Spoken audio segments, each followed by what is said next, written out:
최근에 나온 신간 서적 중에서 그 겸손의 힘 이런 제목의 책이 있습니다. 이 책은 기독교 서적이 아니고요. 그 저자가 미국의 호프 칼리지 대학교 교수인데요. 이게 참 특이한 게 그 인문학이나 전문 서적 중에서 이 겸손이라는 주제를 다룬 책이 거의 없습니다. 왜냐하니까 오늘 이 시대의 그 흐름 자체가 이 자기 과시 그리고 또 성공하려면 자기 스스로를 높여야 한다. 그러니까 이런 주장을 하는 시대이기 때문에 이 겸손이라는 것은 굉장히 그건 비겁하고 또 무능한 자들이 하는 것이다. 이런 인식이 깔려 있는 것이거든요. 그 윈스턴 처칠이 오래전입니다만 이 윈스턴 처칠이 자기 정적을 가리키며 이런 농담 삼아 한 말이 있습니다. 그는 겸손한 사람입니다. 하긴 매사에 부족하니 겸손할 수밖에요.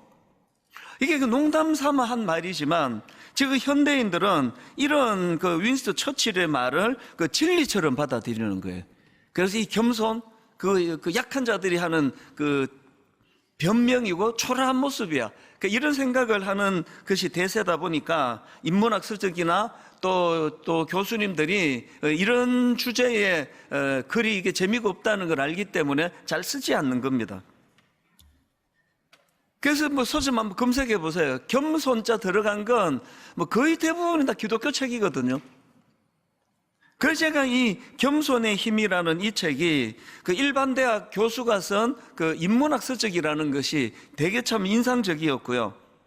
그리고 이제 이 책에서 주장하는 핵심 포인트가 뭐냐 하면은 이게 무슨 뭐 그 종교적인 언어, 신앙의 언어가 아니고요. 이 겸손이라는 거는 오늘 우리 현대인들이 그 행복하기 위하여 그리고 불행감을 없애기 위하여 반드시 회복해야 되는 중요한 덕목이다. 이걸 강조하는 책입니다. 그러면서 이제 미국이 지금 겪고 있는 여러 가지 가슴 아픈 이런 그 부작용들이 전부 이제 이 겸손을 회복하지 않기 때문에 이 겸손을 회복해야 이것들이 회복이 된다. 이런 주장인데요. 이건 뭐 우리나라 현실에서도 전 똑같다고 생각을 합니다.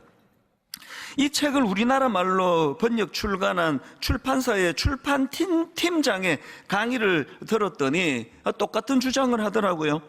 올해 IPSDS라는 단체에서 세계 행복 보고서를 작성했다고 합니다.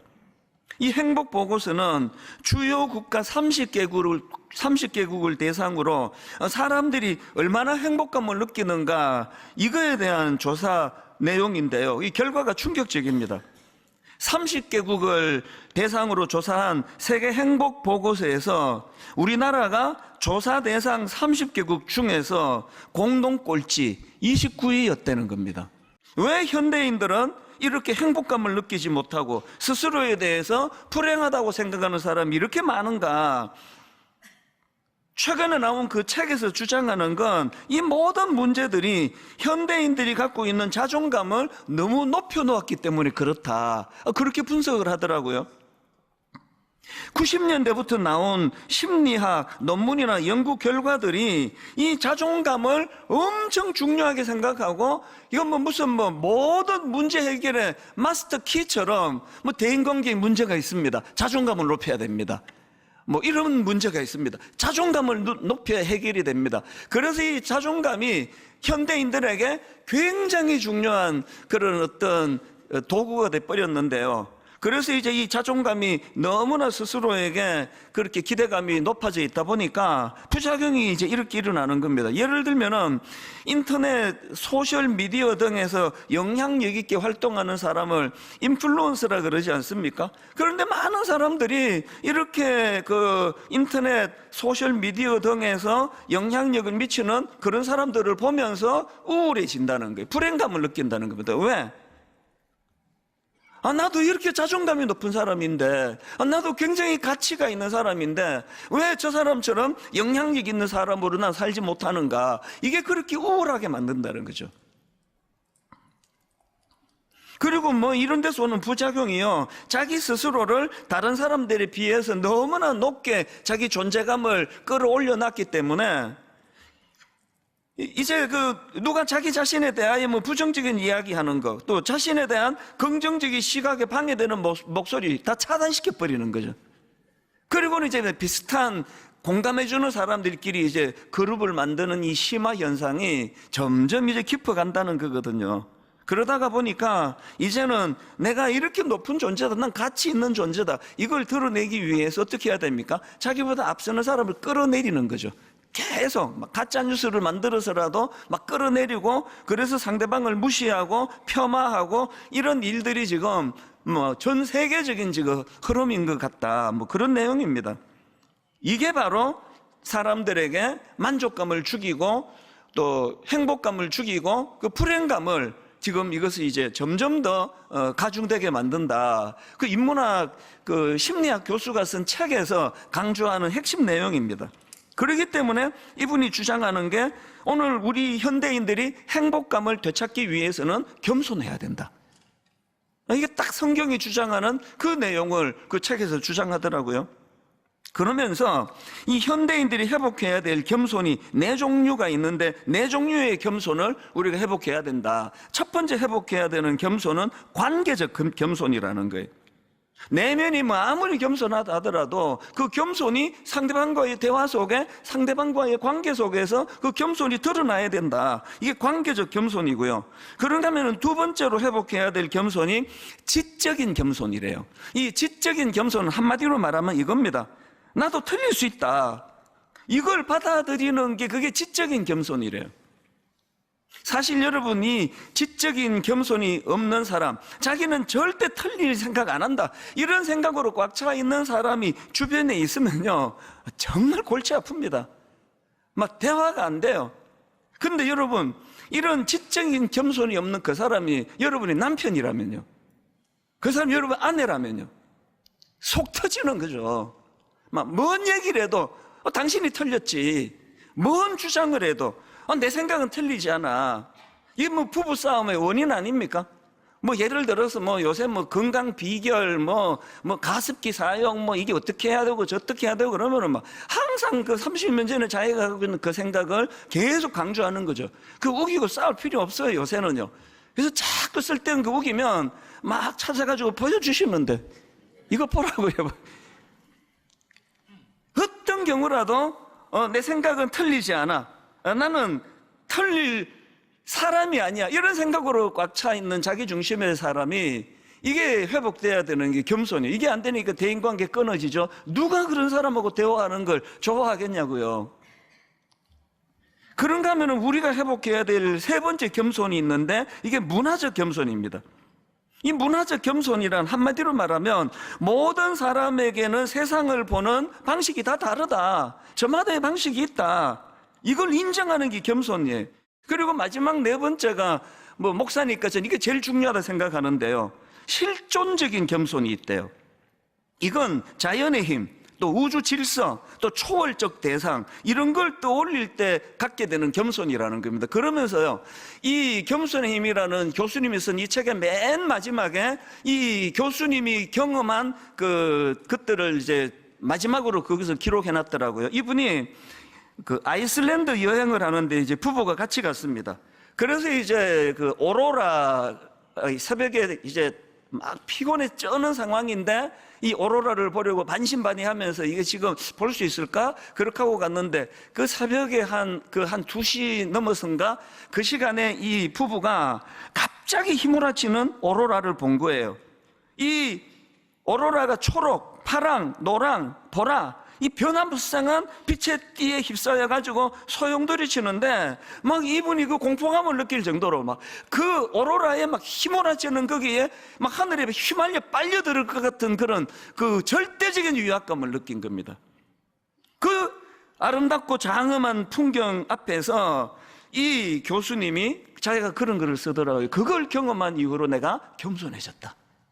뭐 미국의 뭐 유명 대학 교수고 지식인이고 막 이런 것들로 사실은 무장할 수밖에 없는 그런 교수님이지만, 이 압도하는 자연 앞에서 자기는 참 겸손해질 수밖에 없었다. 우리가요, 내가 아무리 유능하고 아무리 똑똑하고 내가 재벌이고 나는 뭐 모든 권력을 다 갖고 있다 하더라도 나는 하나님 앞에서 참 먼지같이 작은 존재이다. 이거를 겸손히 인정하는 것에서부터 인간의 갈등이 없어지는 거거든요. 창조주 하나님을 창조주 하나님으로 인정해드리고 그분의 창조 질서 아래에서 우리가 순화되어 맞추어 가려고 하는 이 노력이 없는데, 하나님과 불화하는데 뭘 해서 우리가 행복해지겠냐고요. 이 지금 대한민국을 보세요. 60년대 보릿고개 먹을 게 없어가지고 국수 요만큼 넣고 막 그냥 막, 그래서 소고기, 우리는 뭐 스테이크 이런 거 60년대 먹어본 분 계세요?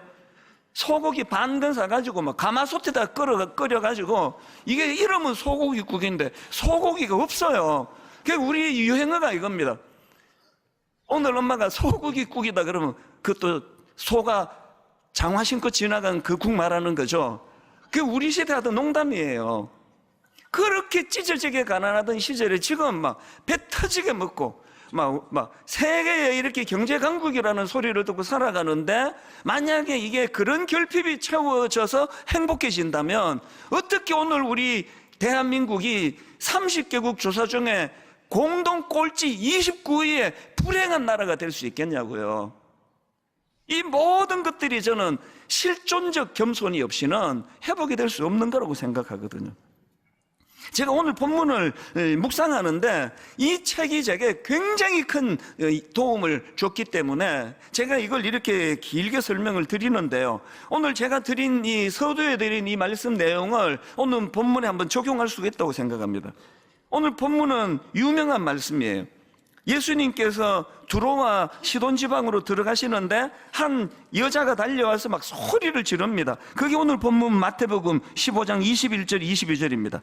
예수께서 거기서 나가서 두로와 시돈 지방으로 들어가시니 가난한 여자 하나가 그 지경에서 나와서 소리 질러 이르되 주 다윗의 자손이여 나를 불쌍히 여기소서, 내 딸이 흉악하게 귀신 들렸나이다 하되. 지금 어떤 상황인지 아시겠죠? 이 같은 사건을 다루는 이 내용이 마가복음에도 나오는데요, 거기에서는 이 여인을 묘사하기를 그 여자는 헬라인이요 수로보닉의 족속이라고 그렇게 기록을 해놨습니다. 이방 여자예요. 그 이방 여인이 지금 어떤 일로 지금 절망해 있느냐, 너무너무 사랑하는 그 딸이 귀신 들려서 정신이 지금 혼미한 상태예요. 그 문제를 가지고 주님께 도와달라고 절박하게 부르짖어 요청을 하는데요, 그런데 오늘 본문에서의 이 예수님의 태도는요 너무 생소해요. 낫습니다. 그 약자를 향하여 이런 태도를 보이신 적이 없는데 예수님이 엄청 냉대를 하는 거예요.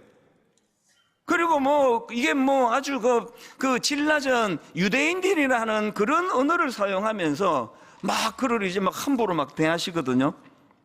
23절에 보니까 그렇게 절박한 여인이 부르짖는데도 예수는 한 말씀도 대답하지 아니하시니, 심지어는요 그 여인이 주님께 와 절을 하면서 도와달라고 그렇게 부르짖는데도 어떻게 말씀하시는가 하니까 26절입니다. 대답하여 이르시되 자녀의 떡을 취하여 개들에게 던짐이 마땅하지 아니하니라. 예수님께서 이런 무례한 말씀을 하시는 거 굉장히 생소하고요, 이게 진짜 예수님이 하신 말씀이 맞나? 이것도 이상한데요, 더 이상한 건 그런 개 취급을 당하는 이 여인이 상처를 안 받는다는 거예요. 그렇게 냉담한 말씀을 던지는, 혹은 모독적인 말씀을 던지시는 예수님에 대하여 이 여자가 어떻게 반응하느냐 보니까 27절, 여자가 이르되 주여 올소이다마는 개들도 제 주인의 상에서 떨어지는 부스러기를 먹나이다. 여러분, 이 여인의 믿겨지지 않는 겸손의 이유가 있더라고요. 이럴 수밖에 없는 이유가 두 가지가 있는데, 그 두 가지 이유 중에 이 여인을 이렇게 겸손하게, 주님 앞에 겸손하게 만든 두 가지 이유 중에 하나가 지금 이 여인이 가지고 있는 결핍 때문이에요. 22절을 다시 보십시오. 가난한 여자 하나가 그 지경에서 나와서 소리질러 이르되 주 다윗의 자손이여 나를 불쌍히 여기소서 내 딸이 흉악하게 귀신 들렸나이다. 지금 여러분 주님이 어떤 말씀을 하셔도 이 여인은요 기분 나빠 죽겠네. 내가 당신 같은 사람인데 다시는 내가 안 찾아올 거라고 그렇게 하고 못 갑니다. 왜? 결핍이 있어요. 너무너무 사랑하는 자기 딸이 지금 귀신 들려 이거 온전한 혼미한 상태에 빠져 있거든요. 언젠가 제 아들이요 좀 크게 다친 적이 있습니다. 한 2주쯤 지났는데 이제 자기 엄마가 뭐 걱정을 좀 많이 하고 그랬죠. 딱 2주쯤 지났는데 제가 어디 외출을 하다가 썩 본 거예요. 그랬더니요 2주 만에요 이쪽에 머리가 다 휘어졌어요. 와, 아주 깜짝 놀랐습니다. 이 모성이라는 건 어마어마한 겁니다. 저는 목회자니까요 하나님이 마음의 방을 2개로 나누어 주셨어요. 그래서 저게 이제 자식들 걱정하는 방이 따로 있고 목회해야 되는 방이 따로 있는데 제가 목회에 몰두하면요 설교 준비를 하고 신방 가고 이러면 이쪽 방 생각이 안 나요. 영향을 거의 안 받습니다. 제가 여러분 22년 동안에 막 이렇게 흔들리고 저렇게 흔들린 걸 본 적이 있습니까? 이쪽 방이 있어서 그래요. 그래서 제 안에는 방이 하나예요. 통으로 하나예요. 온 이 자녀에 대한 마음이 꽉 차 있으니까 얼마나 걱정을 많이 했으면 이쪽 머리가 2주 만에 쉬었더라니까요. 하얗게 돼 있는 겁니다. 지금 이 수로보니게 여인이 그런 상황입니다. 결핍이에요. 그래서 여러분 이 본문을 자세히 한번 보십시오. 22절을 다시 보십시오. 가난한 여자 하나가 그 지경에서 나와서 소리질러 이르되 주 다윗의 자손이, 그 다음 보세요, 나를 불쌍히 여기소서, 내 딸을 불쌍히 여기소서. 이건요 좀 정신이 차려질 때 하는 말이고요, 너무나 그 결핍이 크니까 내 딸을 불쌍히 여겨달라는 게 아니라 날 불쌍히 여겨달라는 거죠. 온 마음이 자기 결핍에다 쏠려 있는데 여기에서 자기 자존심이 있습니까? 어느 엄마가요 내 더러워 죽겠네, 당신 내가 다시 찾아오면 내가 손에 장을 찢는다, 그렇게 하고 욕하고 가는 어머니는 없는 거거든요. 이 수로보니게 여인이 갖고 있는 그가 갖고 있는 이 결핍이요, 이 결핍이 어떤 경우라도 주님에게 상처받지 않는, 그러면 오늘 저와 여러분이 갖고 있는 치명적인 문제가 뭡니까? 우리 모두에게는 결핍이 있거든요. 어떤 결핍이 있습니까? 먼저 로마서 5장 6절입니다. 우리가 아직 연약할 때에 계약대로 그리스도께서 경건치 않은 자를 위하여 죽으셨도다. 이게 뭔 소리인지를 모르는 초신자들이 너무 많은 거예요. 그 다음에 8절, 우리가 아직 죄인 되었을 때 그리스도께서 우리를 위하여 죽으심으로 하나님께서 우리에 대한 자기의 사랑을 확정하셨느니라. 아무리 이 나라가 막 엄청 잘 살고 막 경제적으로 뭐 십몇 위가 되고 막 그냥 대한민국이 이제는 막 압도적으로 그렇게 부자 나라가 됐다 치더라도, 그리고 개인적으로도 그런 부유함을 삶을 산다 하더라도 우리에게는 영적으로 결핍이 있는 존재였다는 사실을 인식하는 거예요. 그 다음에 로마서 7장 24절에 보면은 위대한 사도가 된 바울이 이렇게 말합니다. 오호라 나는 곤고한 사람이로다. 이 사망의 몸에서 누가 나를 건져내라. 여전히 내 안에 도사리고 있는 본능, 여전히 내 안에 도사리고 있는 이 죄악에 대한 그 비굴한, 그 이스라엘 백성들이 그 애굽의 종살이로 오래 살았기 때문에 몸은 홍해를 건너 자유인이 됐지만 여전히 그들 내면에 노예 근성이 남아있는 것처럼 예수 믿은 이후에도 걸핏하면은 이 노예 근성이, 죄악의 노예 근성이 튀어나오는 거 아닙니까? 우리가 하나님 앞에서 이 결핍을 몰라요. 오늘 예배 한번 내가 잘 드리지 않으면, 이 예배를 소홀히 하면 내가 주중에 내가 또 어떤 추한 모습을 보일지 모른다는 이 긴장감으로 예배를 드리지 않기 때문에 맨날 교회만 오면은 그냥 섭섭하다 그러잖아요. 몰라줘서 섭섭하고 상처 줘서 섭섭하고. 그럼 이 수로보니게 여인은 그럼 뭐 어떻게 해야 되느냐고요. 여러분, 우리는요 딸이 지금 정신이 혼미한 것보다 더 근원적인 결핍을 갖고 있다는 사실을 알아야 됩니다. 그런가 하면은 두 번째로요, 이 여인이 갖고 있는 또 다른 그 겸손할 수 있었던 이유가 하나 더 있는데요, 예수님만이 이 자기 딸을 고쳐주실, 그러니까 자기 문제를 해결해 주실 대안이라는 사실을 믿었기 때문이에요. 자, 본문 22절을 다시 보십시오. 가나안 여자 하나가 그 지경에서 나와서 소리질러 이르되 주 다윗의 자손이여 나를 불쌍히 여기소서. 여기 나와 있는 이 주 다윗의 자손이여는요, 이중적으로 주님을 인정하는 고백이에요. 다윗의 자손이여, 이 표현은요, 그 당시 사람들이 기다리고 기다리던 메시아를 칭하는 표현이에요. 지금 이 여인은 딸의 그 혼미한 문제, 자기 결핍을 주님 앞으로 갖고 오면서 확신을 갖고 있었죠. 이분이 메시아라고, 이분이 내 문제를 해결해 주실, 이분만이 내 문제를 해결해 주실 분이라고. 그 다음에 그 앞에 주님이라는 표현을 넣는 거예요. 퀴리오스, 주님은 메시아시고 내 인생의 주인이십니다. 이 고백을 하는 믿음이 있었기 때문에 도대체 자기가 생각하는 방식으로 문제를 풀어가지 않는 주님이라 할지라도 그 앞에 상처를 안 받는 거예요. 왜? 이 두 가지가 결합하니까 어떻게 해서든지 간에 이 결핍, 내 딸이 고침을 받기를 원하는 절박한 마음이 필요하니까요. 여러분, 오늘 본문은요, 마태복음 15장 전체적인 맥락으로 읽으셔야 돼요.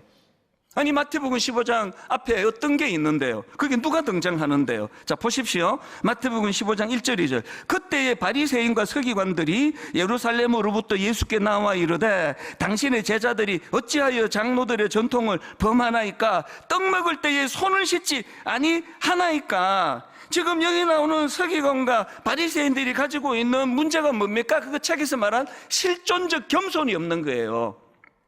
그러다 이 바리새인과 서기관들이 굉장히 그 냉철한, 또 냉혈인 것 같은 종교인이 돼버린 거거든요.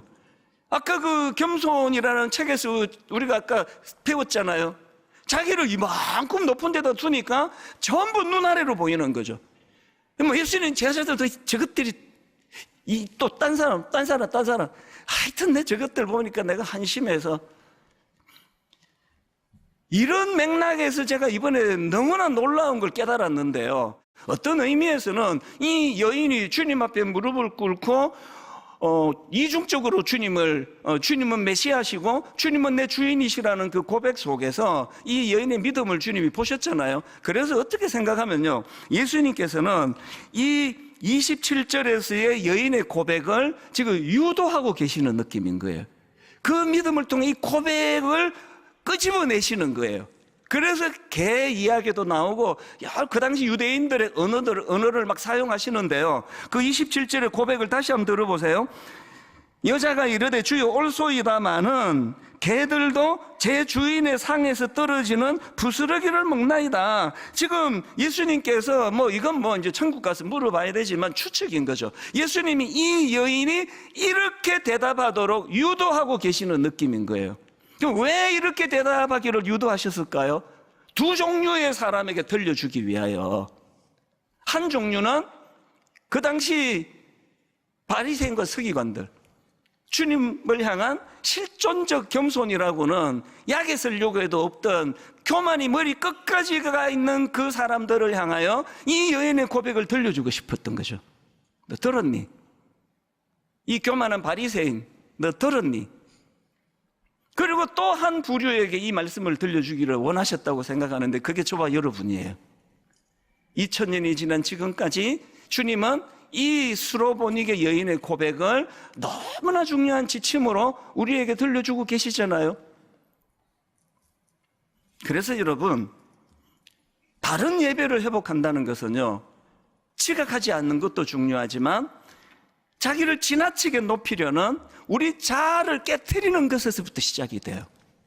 자아를 너무 높여놔가지고 실존적 교만, 하나님조차도 자기 눈 아래 있잖아요. 걸핏하면 교회 안 가. 하나님 살아있기나 해? 이게 어마어마한 교만한 이야기 아닙니까? 도대체 하나님은 일을 이따위로 해? 누가 더 높이 올라가 있는 거냐고. 이게 실존적 겸손이 없는 태도 아닙니까? 오늘 이런 수많은 자들에게 주님은 유도해서 이 여인이 이렇게 고백하기를 원하시는 거예요. 한 가지만 더 살펴볼까요? 오늘 본문에서 중요한 포인트 하나 더 있습니다. 자, 마태복음 15장 25절입니다. 예수 여자가 와서 예수께 절하며 이르되 주여 저를 도우소서. 이 절하며가요, 헬라어로 프로스키네오라는 단어인데요.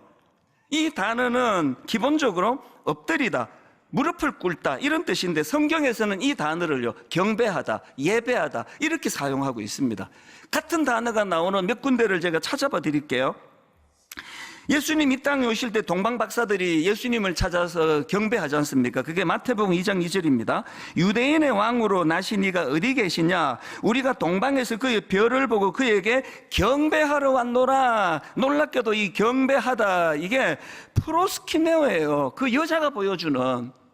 그리고 또 나옵니다. 마태복음 4장에 보면은 마귀가 예수님을 시험하는 대목이 나오는데 4장 9절입니다. 마귀가 이렇게 말합니다. 이르되 만일 내게 엎드려 경배하면, 이거 예배하는 거 아닙니까? 만일 내게 엎드려 경배하면 이 모든 것을 내게 주리라. 마귀가 이렇게 유혹할 때 마귀 자기에게 엎드려 경배하면은 이게 프로스키네오예요. 한 군데만 더. 부활하신 예수님을 본 여인들이 예수님을 경배하잖아요. 마태복음 28장 9절입니다. 예수께서 그들을 만나 이르시되 평안하냐 하시거늘 여자들이 나아가 그 발을 붙잡고 경배하니, 이것도 프로스키네오예요. 이 의미를 아시겠죠? 오늘 본문의 구조가 희한한 게요, 집에 가서 성경을 한번 다시 보세요. 그래서 이제 주님이 그 딸을 고쳐주세요. 근데 거기에는 경배했다가 안 나와요. 생략하고 넘어갑니다. 고쳐주셨을 때는 경배가 안 나오는데요, 언제 경배했습니까? 자기를 무시할 때, 냉대할 때, 함부로 대할 때, 상처 주실 때, 그때 이 여인이 주님을 경배했다는 거예요. 뭘 말하는 겁니까? 우리 주님은요, 우리의 거래 대상이 아니에요. 응답해 주시면 막 헌금 드리고 경배하고, 응답 안 해주시면 냉대하고, 이게 아니에요. 이게 실존적 겸손 아닙니까? 오늘의 말씀의 결론을 저는 이렇게 맺기를 원합니다. 여러분, 오늘 말씀의 결론 28절이에요. 이에 예수께서 대답하여 이르시되 여자여 내 믿음이 크도다. 그 다음에 너의 소원대로 되리라. 그때부터 그의 딸이 나으니라. 여러분, 저는요, 사랑이 이렇게 많은 사람이 아니지만 오늘 예배 드리러 오는 수많은 분들에게 이 28절의 역사가 일어나기를 바랍니다. 여러분의 아픔, 여러분의 결핍, 여러분의 상처, 여러분이 갖고 있는 수많은 고통들이 오늘 예배 가운데 28절과 같은 이에 예수께서 대답하여 이르시되 여자여 내 믿음이 크도다. 너의 소원대로 되리라 하시니 그때부터 그의 딸이 나으니라. 여러분, 매 예배 때마다 이런 가슴 벅찬 은혜를 누리기 위해서는 여러분 주님 앞에 실존적 겸손을 회복해야 돼요. 막대하지 마세요. 하나님을 막 그렇게 막대하실 분이 아니에요. 겸손히 그분을 인정해 드리고 그분 앞에 마음을 다하여 경배할 때 하나님께서 예배를 통하여 놀라운 역사를 일으켜내시는 줄 믿습니다. 지금은 선교 헌금 시간입니다. 이 예배를 통해 삶 가운데 은혜와 회복이 충만하시길 간절히 기도합니다.